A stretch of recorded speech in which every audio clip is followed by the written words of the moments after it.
I want to tell you a story. The story of how I was deemed suicidal and held against my will in a psychiatric ward for 5 days. I remember sitting in Hanamud Library 2 years ago, my sophomore year of college, and I remember hearing the non-indictment decision for the murder of Mike Brown. I had been exposed to Black Death before, as we all have, but for the first time in my life, I had the language to critically engage with what I was seeing, to what was happening around me, and I became enraged.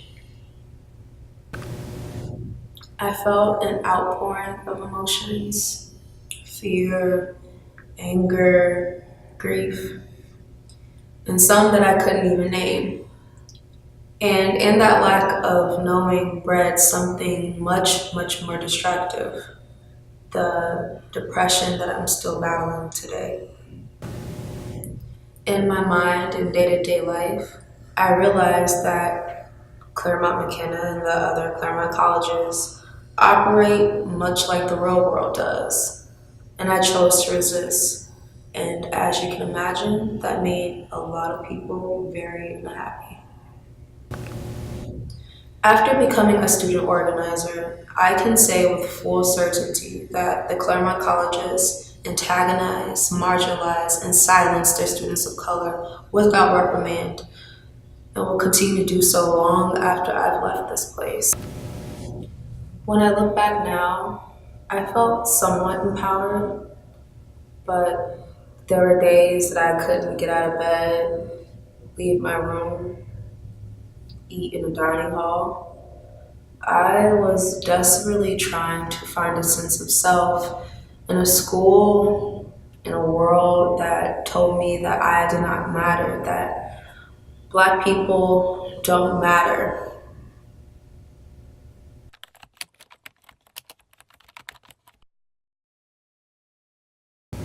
When the death threat happened, I came face to face with whiteness in its lethal nature. To think that someone would want to harm me and my friends for simply asking to be seen still haunts me to this day. So few people know the truth, but I want to make one thing clear.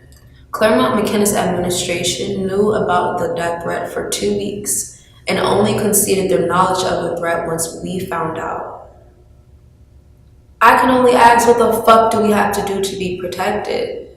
Their lack of forethought, their lack of action only solidified my deep distrust for this institution, and I guess you can say of this world.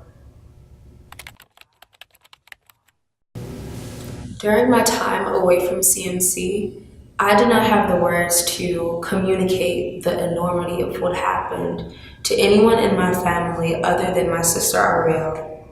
For a short time, I tried to erase what happened, but the experience lived in me. I carried it everywhere I went. I was alone in a new city and wanted to get to know myself in ways that I had not before. And within a few weeks, I met someone and I fell in love. But he did not love me. My psyche was so fragile, which I think left my heart vulnerable. I yearned for love and understanding, but that's not what I got. It is hard for me to admit that he planted the seeds of self-destruction the day he told me to kill myself. And it is even harder for me to admit that some months later, I wanted to. Protect that child in you, the one who does not live in your womb. She will meet many men who will kiss hydrangeas with the tip of his nose, yet rip them by the root. Protect that child in you from men who will slice her open and rummage for what is of most value. He will try to devour you, Black girl. But remember, you are infinite. I wish that I could say I embodied the words in my poem, but things only got worse at the start of the new school year.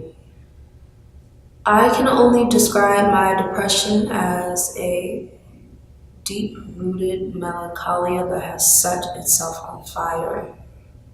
My rage lay dormant for months, but it's nothing like being back in this space. Returning reignited my trauma. Returning reignited my pain and their pain. I spiraled into a place where all of my experiences, memories, present pain, ancestral trauma amalgamated into an incomprehensible void. And once again, I was alone. I just kept asking myself, how did I get here? I started to experience certain thoughts, and I knew that something was wrong.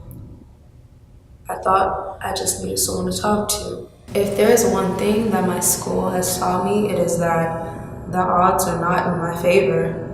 I sought out help from a therapist, and within a few months, she hospitalized me. I think the most traumatizing experience I had during my hospitalization was shortly after intake. I just had my papers completed, and 3 nurses escorted me to my room. They said they needed to check my body for scars. I gave them a puzzled look and told them that I didn't have any fresh ones. That's when they told me that I needed to show them, that I needed to strip down in front of them.